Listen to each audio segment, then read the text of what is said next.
Hello, it's me again. Today we're looking at the Trona folding camera by ICA.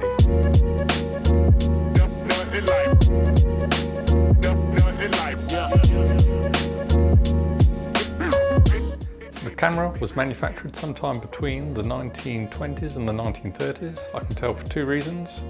Starters, it's a 1920s-esque design compa shutter.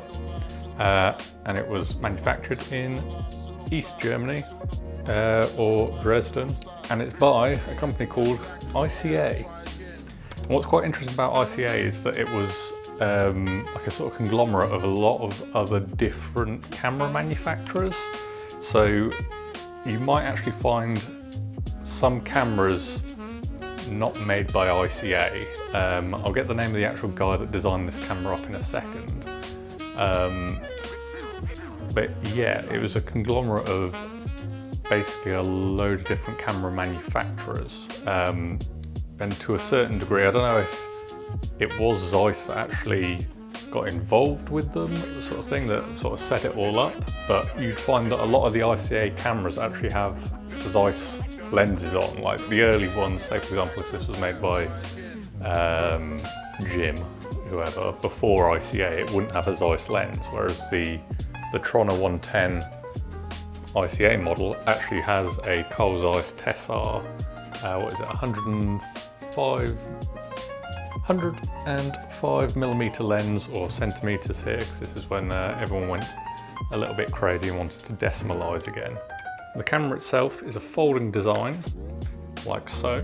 So you pull the bellows out to a certain distance, and then from there you'll be able to extend the bellows like so.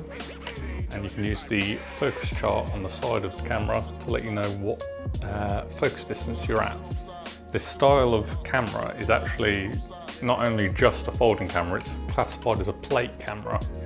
The reason for that is that this isn't a magazine for film on the back, this is actually your ground glass for focusing.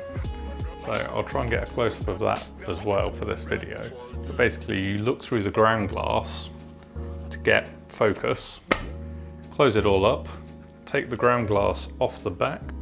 At this point you could either put a plate in the back, or I have a roll film back here, and that slides into place just like that. You then cock your shutter, remove your dark slide, take the photo, dark slide back in again, advance the film, etc, etc. Because of the bellows focusing on this camera, you can actually get some really close-up shots. Not that I've got any examples to show you. I did try and take some, but I failed to account for the inverse square law. Basically there's so much light fall off between this point and your actual film plane. My exposures are just completely blank, sort of thing, or so underexposed that you can't really see anything, so I won't bother showing you them. I've shot 3 rolls on this camera. I've shot some XP2, some Portra 160, and some Pro H400, I think, or Pro 400H, whatever you want to call it nowadays.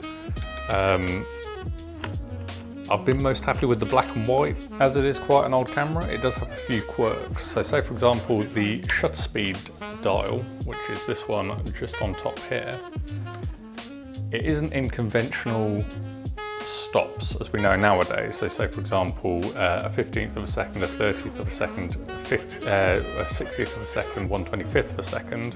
On this one it goes from 1 whole second, 2 seconds, which is pretty normal, 1/5 of a second, a 1/10 of a second, a 25th of a second, a 50th of a second, 100th of a second, and the maximum of 200th of a second. But it's not just that has unconventional markings. Also the aperture range goes from 4.5 to 6.3 to 9 to 12.5 to 18 to 25 to 36. Quite interesting really. Typically with these folding cameras you can pull the lens out and push it back into the body of the camera, but you've got no other movements apart from forward and back for your focusing. On this camera here you have shift from side to side, like so, and you also have raise and fall which is a bit of a first really, because you don't typically see raise and fall in many cameras. As previously mentioned, this is a CompuShutter from the 1920s and 30s. This is their later shutter. This is from the 1940s, 50s and 60s. This is their Synchro Compure shutter.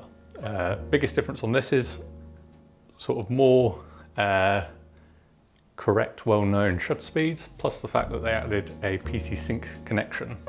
You don't have that on here, but you do have a threaded cable release like you do on this one just here. Not only can you use the ground glass to view your image, you also have this tiny little finder up here. It's called a brilliant finder. And to be honest, it's far from that. It's really, really awful. It does allow you to rotate it to do landscape shots like so, or portrait shots, which is what I did the majority of the time. Just underneath the shutter speed dial, you've got the actual shutter controls. So you've got Z, B and M. Z basically opens the shutter for as long as you need it to be open, so say for checking focus or for composing your image.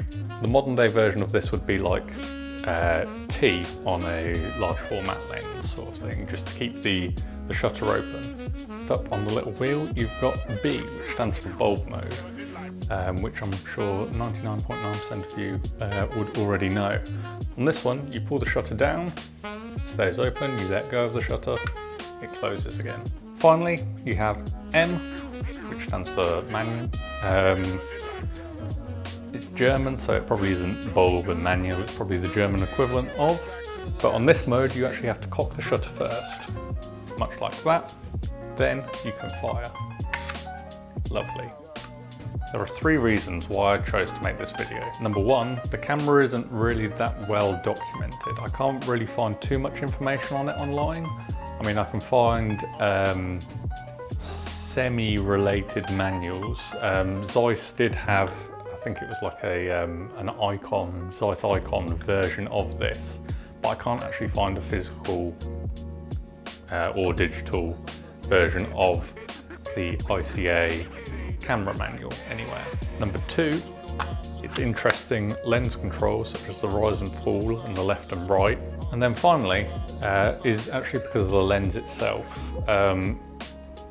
I'll put up a little slideshow now of a couple of photos that I took with this camera. The lens itself is actually really, really quite good. Fairly contrasty, and I mean, I wouldn't use it for colour, like I said. The colour shots are a bit sort of naff, I'd say. But the black and whites really, really stand out. I think it's probably down to that sort of Tessa design in the lens. And really quite remarkably sharp. I did miss focus a couple of times because the ground glass is so dim. But yeah, it was the fact that the lens is really, really quite impressive. There are a few quirks to this camera though. So for starters, the tripod thread on the bottom, for whatever reason, is really, really shallow.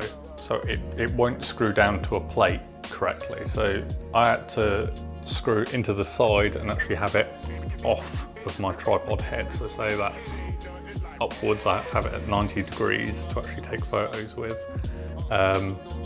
Not entirely sure why, but that is like a standard sort of depth, whereas this is just really, really short. You screw it onto a plate and it just rotates, it just spins round and round and round. The ground glass on the camera is really, really dim, so it's worth taking a really large coat or a really thick fabric to put over the top of yourself and the camera when trying to use it. I did miss a couple of shots because of that, or say I missed a shot, I missed focus because of the ground glass being so dim. So, 2 videos in February, can you believe it?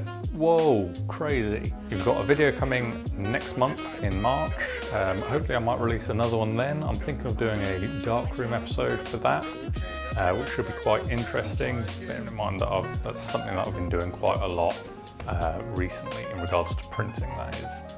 I've also been busy getting slide chemistry in, so I might do either a slide chemistry video or a video on slide film. I've got the E100s, I don't know if I mentioned that in the January video, but I've got some E100 that I want to shoot as well, as some Velvia and Provia as well. That would be quite interesting to shoot.